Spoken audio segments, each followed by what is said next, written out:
De retour avec nous sur le plateau de Tim Kilsi pour une escapade culturelle à travers eh bien, les volontés, les désirs, les aspirations de cette jeunesse que nous aimons tant. Et il y a plusieurs façons de résister. Alors on peut se rebeller dans la rue, mais il y a aussi eh bien, une façon de se rebeller en inspirant. Et c'est exactement ce qu'a fait cette merveilleuse personne qu'a rencontré notre chroniqueuse Océane. Je vais te laisser bien sûr présenter cette personne, mais vous allez voir qu'à travers la mode, il peut aussi y avoir une façon eh bien, d'être dans la résilience, d'être dans une forme de résistance. Océane, notre pétillante Océane, ravi de te revoir et j'aimerais que tu nous parles un petit peu de la mode, du bien-être, mais aussi un peu de peinture pour changer. Oui, un peu d'art aussi. Alors, partout dans le monde, la génération Z se soulève. Elle ne se révolte pas par la violence, mais par la conscience. Elle marche, chante, crée pour réclamer justice, vérité et avenir. Ici, en Guadeloupe, cette conscience se manifeste notamment à travers l'art, avec l'ouverture d'un tout nouvel espace culturel, la galerie du Nouveau Mode située à Cap-Esther-Bello. Alors, une galerie qui s'ouvre avec une exposition au titre évocateur, « Bandon jeune, pas qu'à vinivette, le temps qui passe est irréversible ». La banane, fruit emblématique de notre territoire, devient ici symbole du temps et de la mémoire. Un temps marqué par l'histoire du chlordécone, un temps qui ne revient pas en arrière, mais qui nous oblige à regarder, comprendre et transformer. 7 artistes caribéens exceptionnels, dont Rudy Macrochlore, René Hardial, Yes Wu, entre autres, utilisent la peinture, la matière et le geste artistique comme acte de résistance et de renaissance. À travers cette exposition, l'art devient un cri silencieux, une mémoire vivante et une voie d'avenir. Visionnons ensemble quelques images du vernissage qui s'est tenu ce 11 octobre dernier.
Alors, vraiment de très très belles images, vraiment de très belles œuvres. On vous encourage à visiter cette galerie, cette nouvelle galerie, le Nouveau Monde, et qui est notamment liée à l'initiative de Béatrice Souillet, que nous saluons, et qui est une jeune entrepreneuse innovante, mais aussi très portée sur l'éco-responsabilité. Et donc, il y a tous ces concepts que l'on retrouve, tout ce concept en tout cas que l'on retrouve dans cette magnifique galerie. Alors, Océane, qui as-tu rencontré? Alors, lors du vernissage, j'ai pu rencontrer chaque artiste qui exposait. Donc, comme je disais, Rudy Macrochlore, René Hardial, Yes Wu, Jérôme Saint-Luce, Matt Flo, Isia et Olivier Tassier. C'était les 7 artistes présents. J'ai également rencontré d'autres artistes de la scène guadeloupéenne avec lesquels j'ai pu échanger lors de cette exposition. Alors, Ce que nous venons de voir à travers cette exposition, c'est une génération qui n'attend plus qu'on lui donne la parole. Elle l'apprend, elle s'exprime. Je vous invite donc à aller découvrir de vous-même cette exposition qui sera en place jusqu'au 31 octobre, puisque une exposition, en fait, en la voyant à la télé et en la voyant de nous-mêmes, ça n'a pas le même effet. Alors, dans cette continuité, je vous emmène maintenant dans une autre forme de résistance, plus douce peut-être, mais tout aussi puissante, celle de la représentation. C'est le fil conducteur de ma rubrique Beauté vivante, femmes d'inspiration, où je mets en lumière des femmes dont la beauté ne se limite pas à l'apparence, mais s'exprime à travers leur parcours, leur force et leur message. Ophélie Mézineau, Miss Univers Guadeloupe 2025, incarne cette toute nouvelle génération de reines de beauté qui n'utilisent pas la scène pour être admirée, mais pour inspirer. À travers sa participation, elle ne représente pas seulement notre île, elle incarne et représente une voix, celle d'une jeunesse issue d'un territoire insulaire qui refuse d'être définie par sa taille, son histoire ou les regards extérieurs. Ophélie, comme cette jeunesse mondiale que nous évoquons aujourd'hui, nous rappelle que se lever, c'est aussi oser se montrer. C'est d'affirmer « nous existons, nous croyons et nous avons un message à offrir au monde ». Je vous propose donc de découvrir son intervention.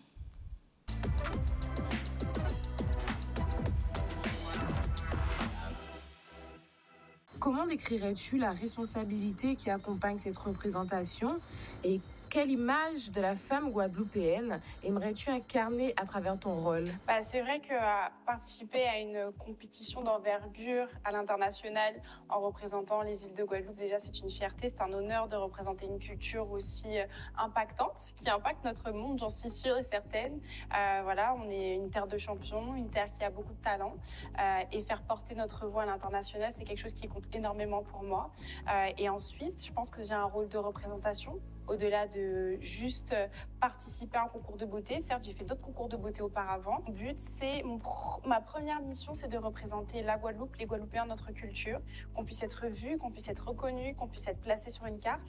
Et je pense que c'est ça ma responsabilité et c'est ça dont je suis le plus fière, en fait. Pouvoir montrer la richesse de notre culture internationale, c'est ma mission principale. Je veux que la Guadeloupe transpire à travers mes visuels et qu'on puisse la voir et la revoir ou la redécouvrir. Donc ensuite, évidemment, j'y vais avec ma personnalité. J'essaierai de faire le mieux que possible afin que, à travers ma personnalité et mes valeurs, les gens puissent se reconnaître, qu'importe de là d'où ils viennent. Mais je pense qu'on a des valeurs de respect et d'une certaine chaleur chez nous et de détermination aussi chez les Guadeloupéens. Donc, je suis très fière de cela.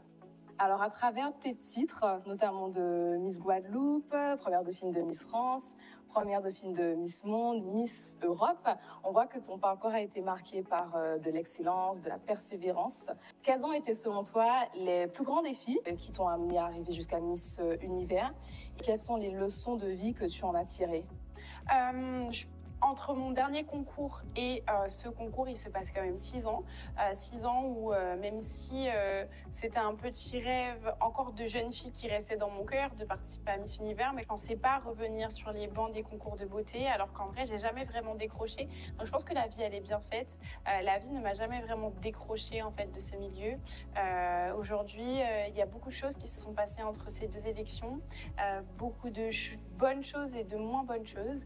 Des choses exceptionnelles qui ont pu marquer ma vie professionnelle et j'ai pu grandir en tant que créatrice de contenu, en tant que mannequin, faire des choses exceptionnelles et aussi des moments beaucoup plus difficiles qui ont façonné en fait cette nouvelle version d'Ophélie qui va être présentée à l'international aujourd'hui.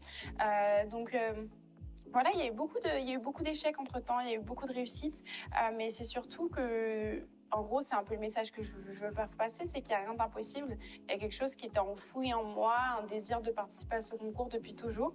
Et je ne pensais pas que c'était possible, mais après, Dieu ou la vie fait qu'aujourd'hui je suis là et sans forcément savoir pourquoi.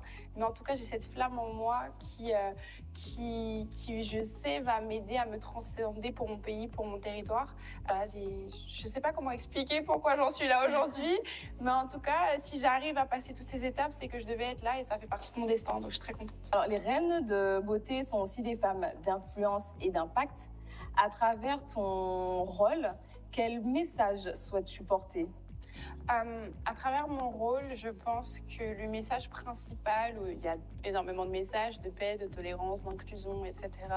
Mais je pense qu'en tant que Miss Univers Guadeloupe, j'aimerais dire surtout à tous les jeunes Guadeloupéens ou des personnes qui viennent des petits territoires que, en fait, de là d'où vous venez, j'allais dire le country, le pays d'où vous venez, ne définit pas forcément de votre avenir. Parce qu'on me dit beaucoup que oui, je représente un petit archipel, donc forcément, je n'ai pas les mêmes chances que les autres. Alors oui, moi, je suis pour l'égalité des chances, mais je n'y crois pas non plus à 100%, parce que je pense qu'il y a des paramètres dans la vie qui sont parfois plus difficiles pour d'autres personnes. Mais j'aimerais quand même faire comprendre aux jeunes Guadeloupéens que même si on est un petit archipel dans la Caraïbe, que parfois nos rêves sont peut-être plus portés vers l'international ou quoi que ce soit, même si ça paraît plus difficile, vous êtes totalement capable de le faire. Et c'est ce que je veux montrer avec ma présence en fait sur cette scène qui paraît complètement lunaire ou impossible pour certaines personnes. On me fait comprendre que parce que je viens d'un petit territoire, je ne suis pas en mesure de gagner ce type d'élection. Et j'aimerais faire comprendre aux jeunes Guadeloupéens que leur rêve n'a pas de limite et n'est pas défini par la taille de leur territoire surtout. Et c'est un peu le message que j'aimerais porter parce qu'au final, tout ce que je fais aujourd'hui, il n'y a rien de logique. Je fais des choses, j'essaie de péter tous les plafonds un petit peu et de sortir de la boîte dans laquelle on a peut-être voulu me mettre parce que justement, je suis guadeloupéenne, je suis antillaise, j'habite loin, etc. Et je pense que c'est toujours important de revenir dans son pays et d'apporter tout ce qu'on a appris. Mais je veux aussi leur faire comprendre qu'en fait, on peut pousser les barrières, aller au-delà des frontières et réaliser nos rêves. C'est pas impossible pour quelqu'un d'insulaire. Donc voilà, vos rêves ne doivent pas être limités par quoi que ce soit, par qui que ce soit, par là où vous êtes né ou qu'importe. Et voilà, c'est le message que j'aimerais faire passer principalement. Merci beaucoup Ophélie pour ce très beau message, très inspirant. C'était vraiment un plaisir de t'avoir aujourd'hui avec nous. Alors toute la Guadeloupe te soutient. Merci. On est d'accord, on soutient tous Ophélie pour ce 21 novembre et on te souhaite beaucoup de lumière pour la suite. Merci beaucoup, bisous.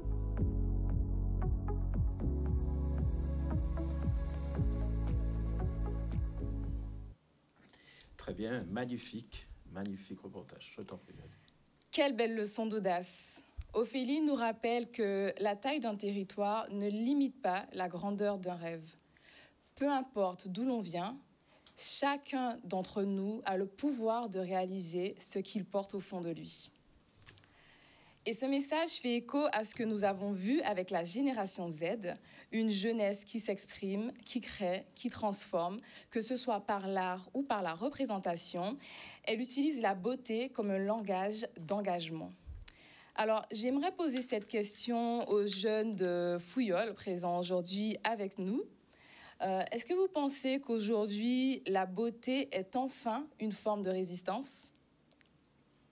À mon sens, la beauté est forcément une forme de résistance puisque c'est la manière dont on se représente les choses, dont on se voit et la manière dont on s'accepte.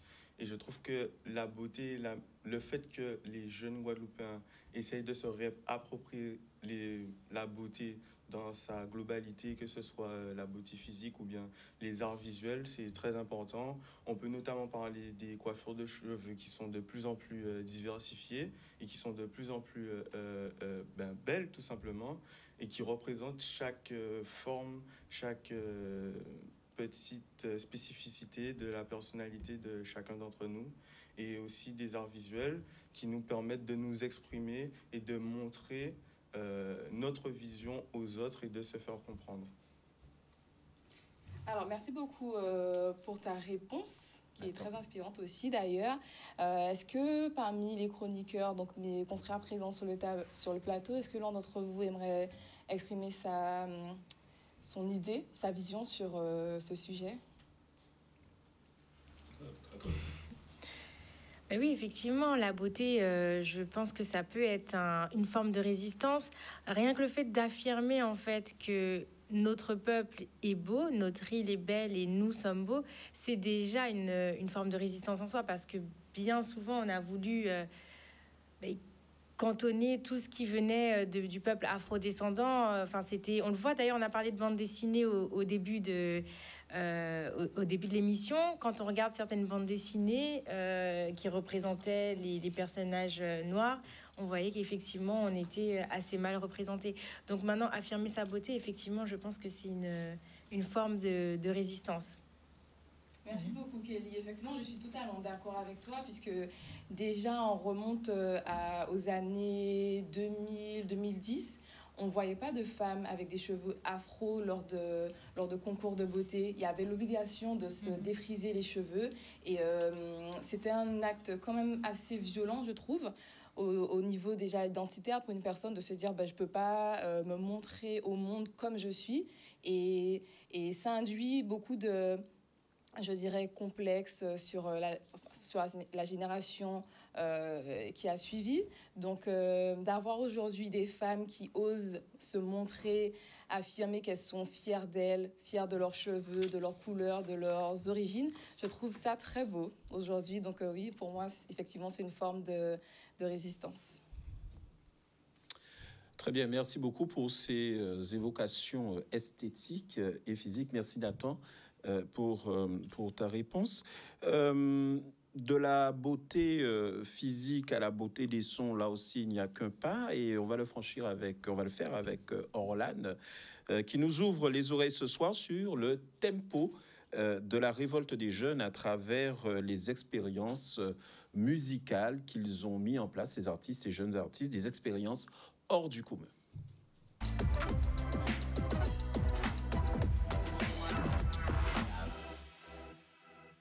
Bonjour, bonsoir à tous, moi c'est Orlan et je suis toujours autant mordue de musique.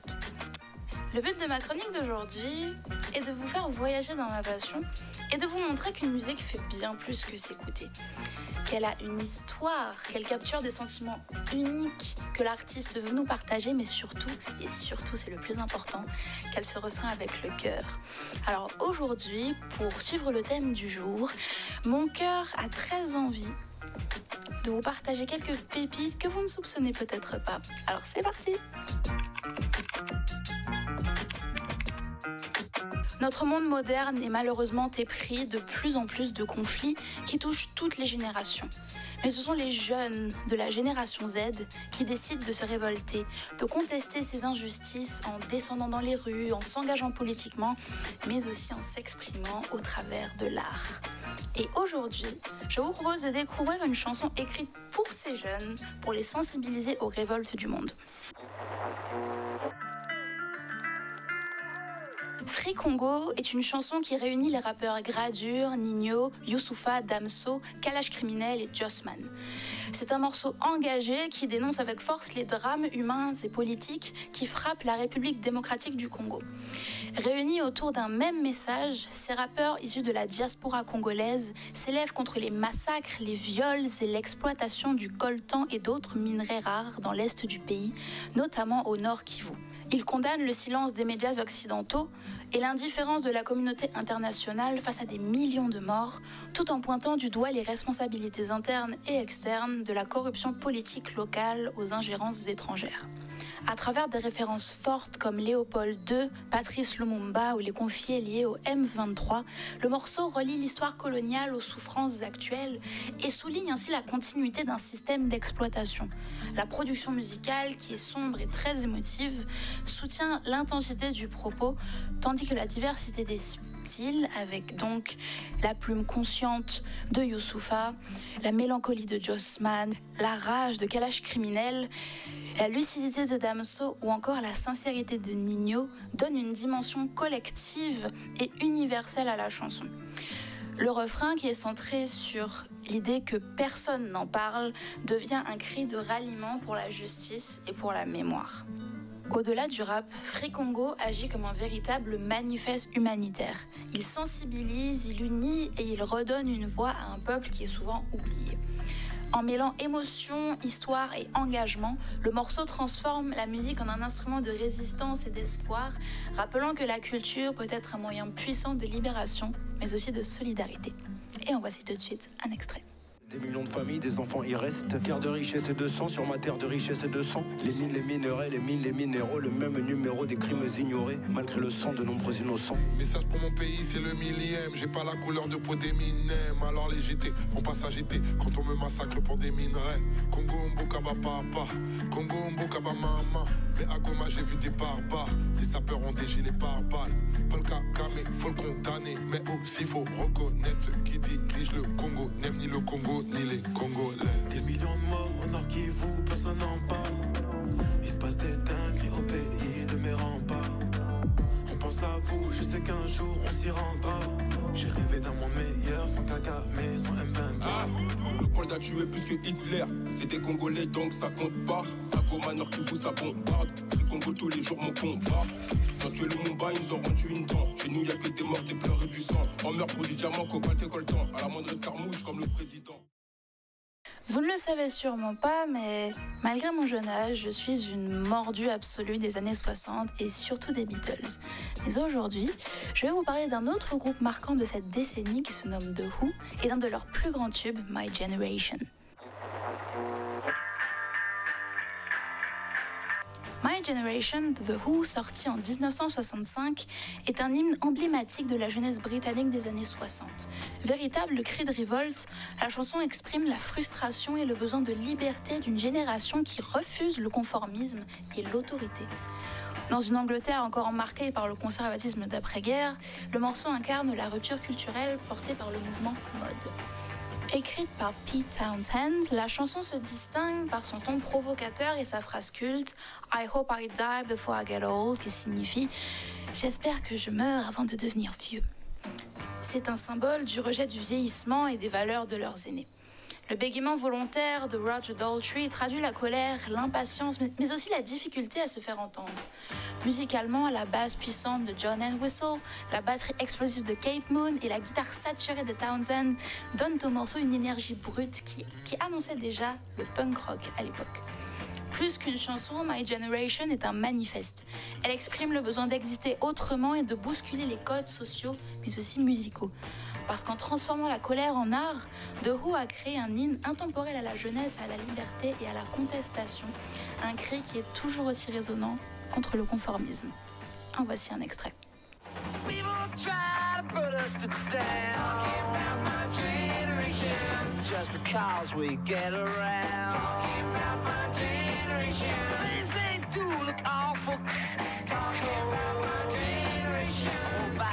Before I get old. Talking about my generation.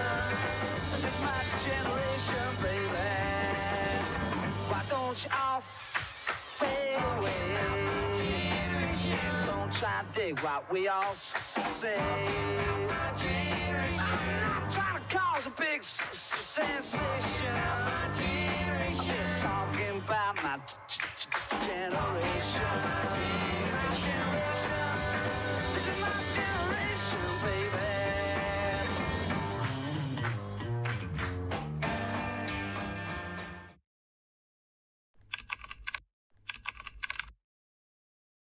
Plongeons maintenant ensemble dans les entrailles des charts et partons à la découverte ou à la redécouverte d'un tube incroyable des années 90, Gangsta's Paradise de Coolio et Elvis.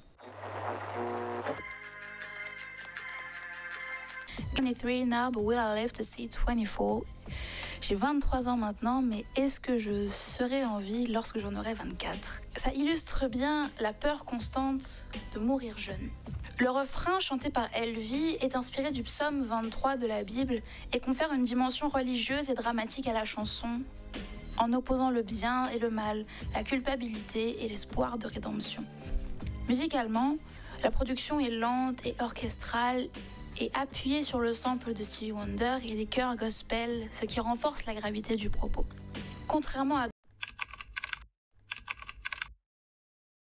Pour terminer cette chronique, je vous invite à la découverte d'un jeune artiste américain qui est à l'honneur de ma recommandation musicale du mois. C'est le jeune E.J. Jones et sa chanson Gas Station Love.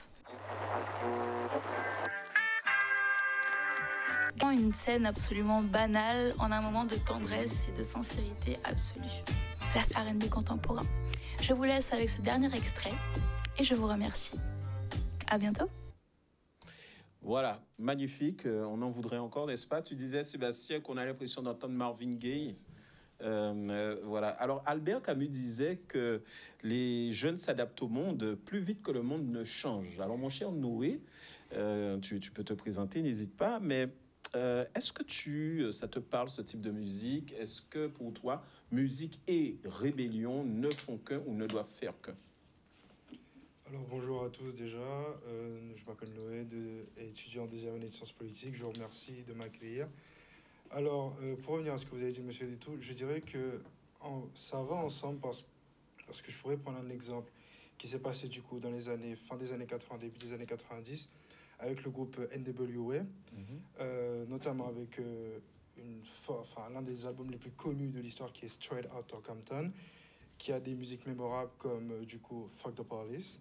Et il faut savoir que pour l'anecdote, le 6 août 1989, ils ont fait un concert à Détroit où en fait cette musique Fuck the Police a été déclinée par le FBI qu'ils n'avaient plus le droit de la chanter. Et en fait ça a fait énormément de bruit parce qu'en effet, en 1988, Eazy avait eu un dîner avec Ronald Reagan, le président pendant cette période.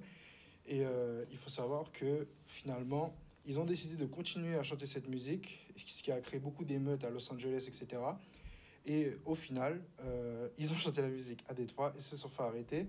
Et il y a notamment une photo très historique avec MC Ren, Dr. Dre, etc. qui lèvent leur poing, etc. avant de se faire arrêter par la musique. Et je dirais qu'en fait, tout ça, c'est juste on va dire une préface de tout ce qui a pu se passer dans le passé ou même actuellement dans le présent avec tous ces mouvements populaires qui sont actuellement dans le monde, car en effet, depuis un certain moment, les crises s'accumulent et on va dire que ça n'aide pas, on va dire, de calmer les jeunes, car en effet, maintenant, beaucoup de mouvements de foule se font grâce aux réseaux sociaux, beaucoup de moments solidaires se font sur les réseaux sociaux et je pense que du coup, oui, ça va ensemble. Très bien, je te remercie Noé.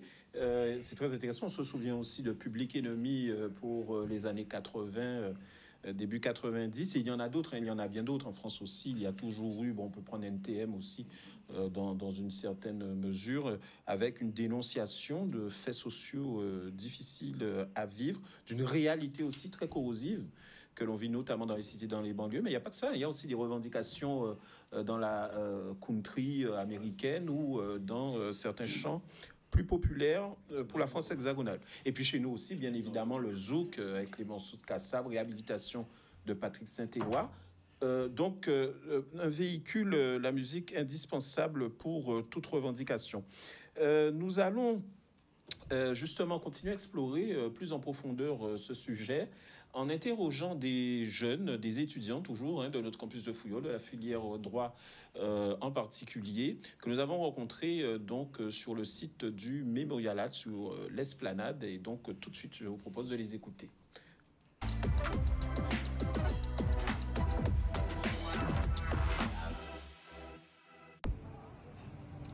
Bienvenue au MACT avec Tim Kilsey. Nous allons interroger des étudiants de la filière droit aujourd'hui sur ce thème, la génération Z.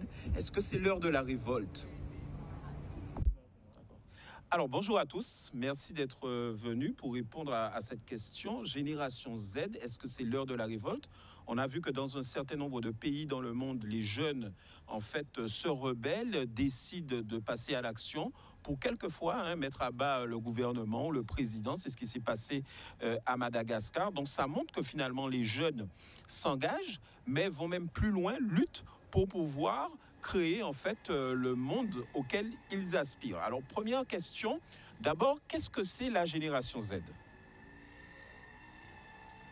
Alors, pour répondre à la question, la génération Z, du coup, c'est les personnes qui sont nées entre les années 90 et 2000 et ça commence environ vers 95 et ça se termine vers 2010. Les gens débattent un peu sur quand est-ce que ça commence vraiment, est-ce que c'est 95 ou 97, mais voilà, globalement, la génération Z, ce sont des gens jeunes concrètement. Alors justement, on a vu que la génération Z a 20 ans, vous faites partie de cette génération. Est-ce que vous estimez légitime que les jeunes s'engagent en politique, à la fois de façon institutionnelle, ou est-ce qu'il vaut mieux s'engager, quand on est jeune, eh bien, dans des mouvements, dans des réseaux activistes qui veulent vraiment faire changer les choses, quitte à faire la révolution? Alors moi, je répondrais, Monsieur Détouche, pourquoi se fermer? Franchement, je pense que la jeunesse devrait se présenter sous tous les fronts, sur toutes les plateformes, sur tout ce qui est possible de faire pour casser un petit peu les codes anciens, les codes qui ne nous représentent pas. Parce qu'au final, beaucoup de gens, quand je pose la question, vont me répondre sur la question de est-ce que la génération Z doit faire, ce que la génération Z doit faire. Beaucoup de gens répondent, la génération future, la génération de demain, votre monde de demain, c'est vous qui devez le gouverner. En voulant dire la génération Z, c'est nous qui devons gouverner le monde de demain. Mais pour le gouverner, il faut déjà qu'on se mette sur la scène, il faut déjà qu'on prenne des décisions, qu'on se place dans les bonnes positions, qu'on puisse dire ce qu'on pense, qu'on puisse essayer de trouver des compromis pour exister dans ce nouveau monde qui sera créé par nous, pour nous. Donc moi je dis, si c'est les mouvements qui permettent à certains d'y arriver, qu'ils se mettent dans les mouvements. Si c'est en politique, qu'ils aillent en politique, autant que la porte ne soit pas fermée. Est-ce que quelqu'un veut réagir? Je suis totalement d'accord avec tes propos. Et la question serait comment montrer justement que la génération Z, on est là et qu'on veut changer les choses. Puisque souvent, nous arrivons avec de belles idées, des idées novatrices, mais souvent, nos pères, malheureusement, sont parfois fermés. Voilà, réfractaires, ils sont fermés à l'écoute, ils ne veulent pas nous entendre ou ils contredisent nos propos, ils ne veulent pas changer les choses. Ils considèrent que l'ordre établi est le meilleur.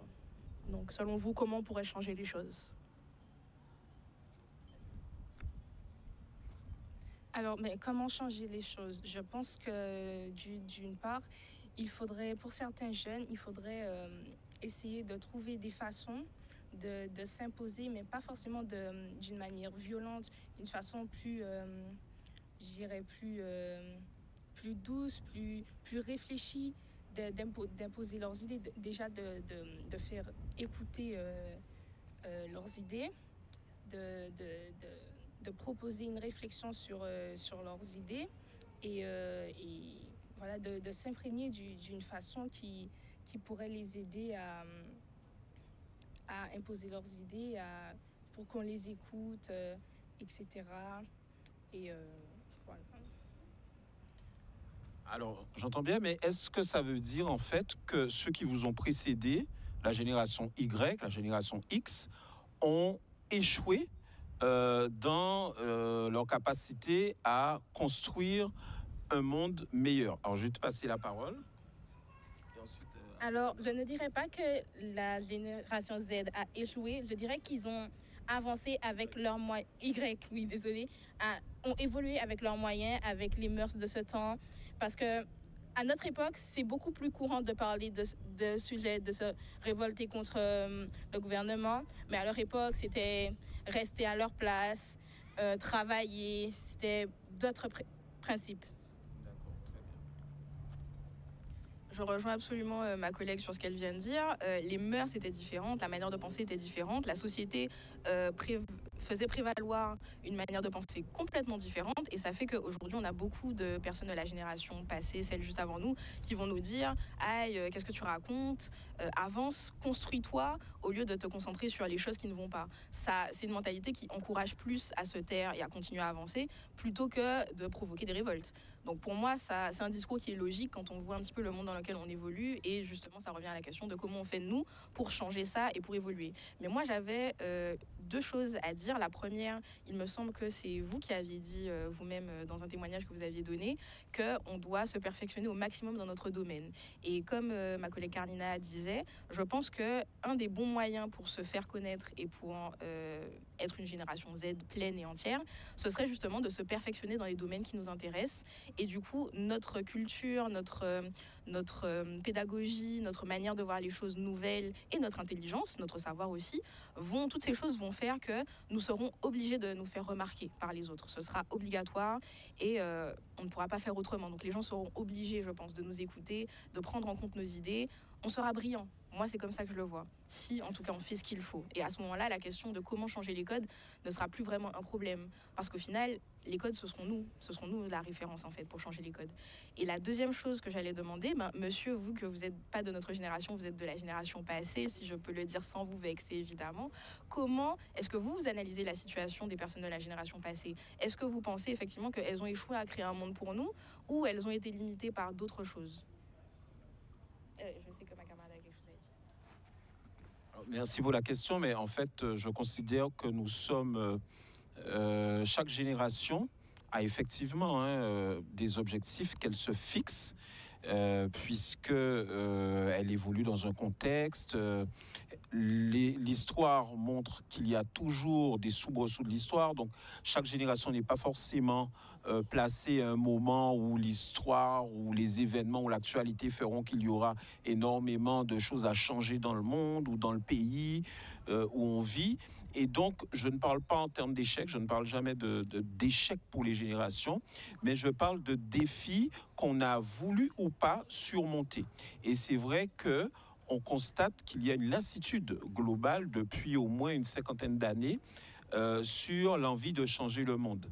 Les générations précédentes étaient plus idéalistes. Aujourd'hui, elles sont plus pragmatiques et elles deviennent, de mon point de vue, de plus en plus idéalistes. C'est pour ça que c'est intéressant d'analyser ce phénomène de révolte des générations, de la génération Z et de ceux de 20 ans à 25 ans aujourd'hui, parce qu'on voit qu'elles s'appuient beaucoup sur des revendications qui sont extrêmement différentes de tout parti pris idéologique. C'est vraiment que s'arrêtent les souffrances, déjà, à la base. C'est pour ça que c'est très intéressant. Mais sans te couper dans ce que tu voulais dire, je voudrais poser une question à laquelle tu peux répondre ou commencer à répondre. C'est, est-ce qu'il existe, en fait, une unité de la jeunesse qui permet, alors, au niveau mondial et au niveau guadeloupéen, qui permet de dire, tous les jeunes veulent la même chose? Ou est-ce qu'il n'y a pas plutôt plusieurs jeunesses et donc une génération Z qui est hybride, qui serait hybride et qui aurait des aspirations différentes? Alors, merci pour votre question. Je dirais que ce serait un peu compliqué de penser que tout le monde voudrait la même chose, puisqu'on a pu le constater au fil du temps. Chaque génération voulait des choses totalement différentes et beaucoup d'idéologies rentraient en confrontation. Néanmoins, je pense qu'on a tous, cette génération, un objectif commun.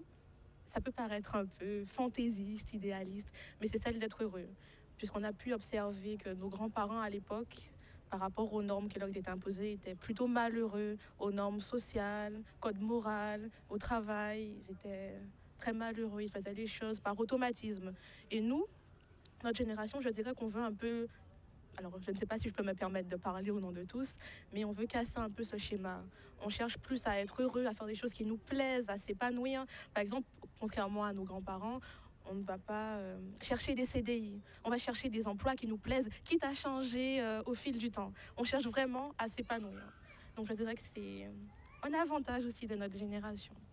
Tu voulais dire quelque chose d'autre aussi tout à l'heure, peut-être? Oui, j'aimerais revenir sur ce que ma camarade a dit précédemment. Par rapport à la génération d'avant, je dirais qu'elle a des bienfaits quand même. De ce que j'ai pu observer dans ma famille, elle a beaucoup d'avantages. Elle a gardé un certain sens de la moralité que nous, la jeunesse, je ne dirais pas qu'on délaisse tous, mais elle est beaucoup moins importante pour nous. Et on constate, notamment au niveau des anciens, qu'ils ont le sens de la famille, le sens des valeurs, des priorités. Je ne dis pas que nous, on ne l'a pas, mais il n'est pas aussi fort que le leur. Mais on constate aussi qu'ils ont leurs propres failles. Par exemple, certaines personnes que je connais dans mon entourage, qui sont plutôt âgées, sont fermées d'esprit, n'ont pas voyagé, ne veulent pas découvrir d'autres choses. Et ça, c'est plutôt dommage. Contrairement à nous, la nouvelle génération, nous voyageons, nous écoutons des podcasts. Après, c'est aussi une question d'évolution, mais on cherche vraiment plus à évoluer. Mais on est en rupture avec les anciennes valeurs. Et ça, c'est un petit peu dommage. Donc, je vois que... Alors moi, je rejoins tout à fait ma camarade et je suis d'accord. Mais je mettrais une nuance dans cela, c'est-à-dire qu'en fait, cette notion d'unité est plutôt malléable et va varier en fonction de l'individu. Tout le monde n'a pas forcément les mêmes objectifs, mais c'est vrai qu'on tend tous à la même chose. Je dirais que la notion de bonheur est effectivement centrale au niveau de notre génération, mais elle va changer. C'est-à-dire que certaines personnes voudront peut-être, je ne sais pas, un CDI dans quelque chose de précis, d'autres voudront plutôt enchaîner des petits boulots. Tout dépendra de la personne, de ses valeurs, de ses objectifs, de ce dans quoi elle a grandi. C'est quelque chose qui change, et notamment effectivement en termes de travail, puisqu'effectivement nous on recherche vraiment l'épanouissement et non pas un travail qui va être contraignant, puisque quelque part un travail c'est quelque chose qui est long, qui prend beaucoup de temps de notre vie. Parfois on est plus amené à voir nos collègues que notre propre famille, et donc on cherche vraiment cette notion d'épanouissement au travail. C'est quelque chose qu'on étudie maintenant même au lycée, notamment en SES, et c'est vraiment quelque chose que je trouve très intéressant, que notre génération veut vraiment changer, quitte à enchaîner les CDD effectivement jusqu'à trouver ce qui nous correspond vraiment, dû notamment au fait de la reconversion professionnelle qui est quelque chose de très moderne. Et maintenant, les gens n'ont plus peur de se reconvertir, même après avoir effectué un travail pendant des années. C'est quelque chose qui était très mal vu parmi les anciennes générations, mais maintenant c'est très courant.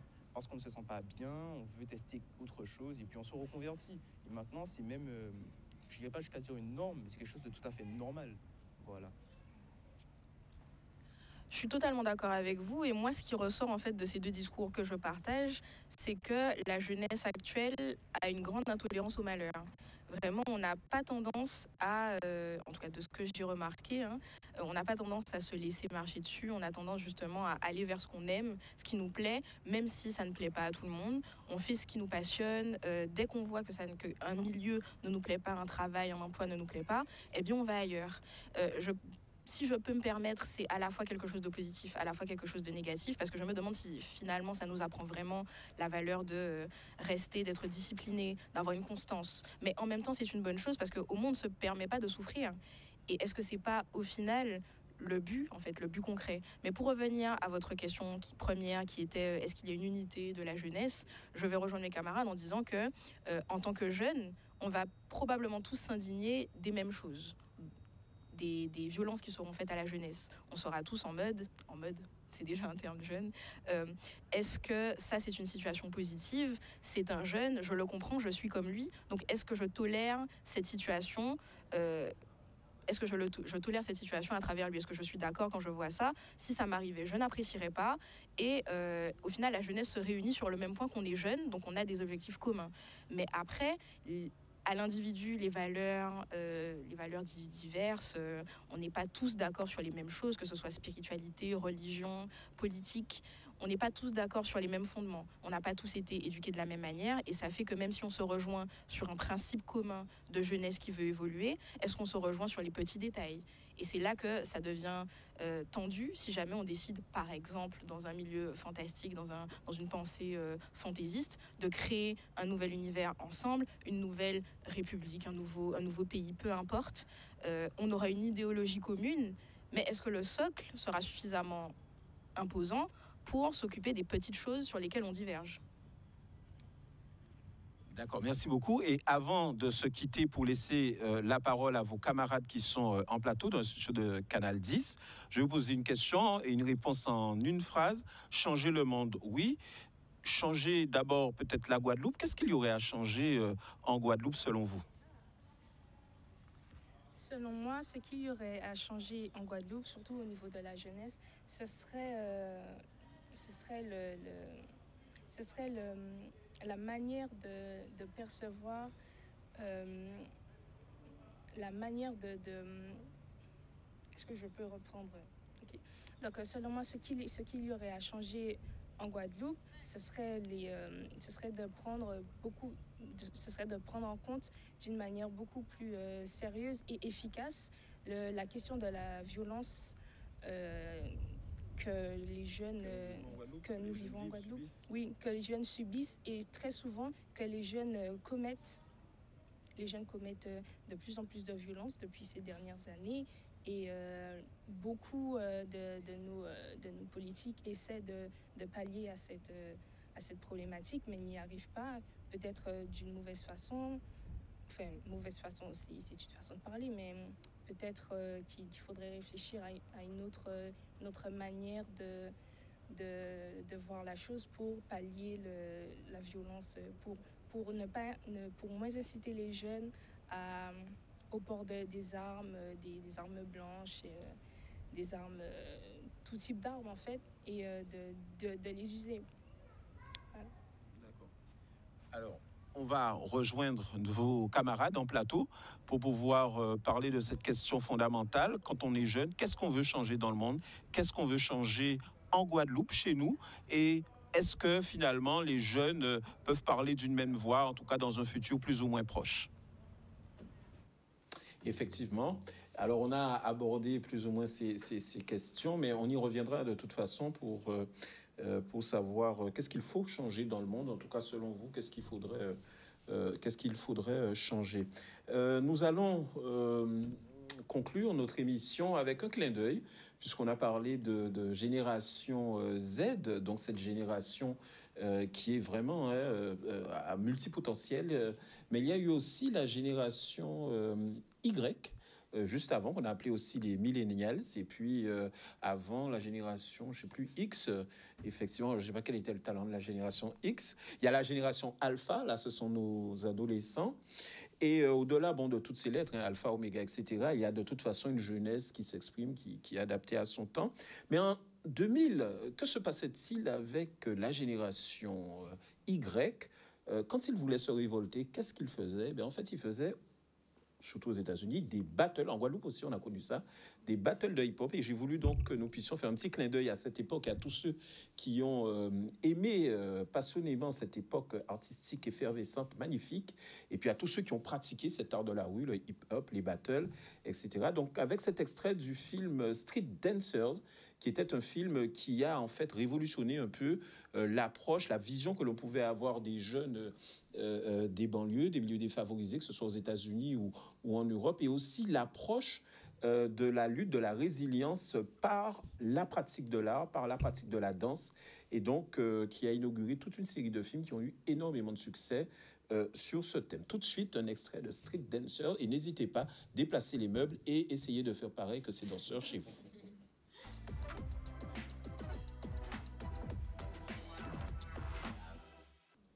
Oui, vous avez bien vu, mesdames et messieurs, un jeune homme léviter. C'était de la lévitation. Et vous avez raté quelque chose parce que Kelly et Sébastien nous ont fait des démos là sur le plateau. Maintenant, il va falloir réparer. Donc voilà. Écoutez, merci vraiment de votre présence, déjà, chers chroniqueurs, amis étudiants. Merci de votre présence, vous téléspectateurs, derrière votre écran. On se retrouve très vite pour une télé qui tienne toutes ses promesses, pour une autre pause Team Kilty.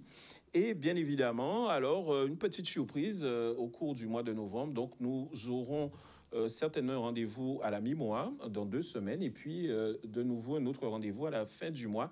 Team Kilty est en expansion. C'est comme l'univers, c'est magnifique. Bonne soirée chez vous et à bientôt. Soyez prudents sur les routes.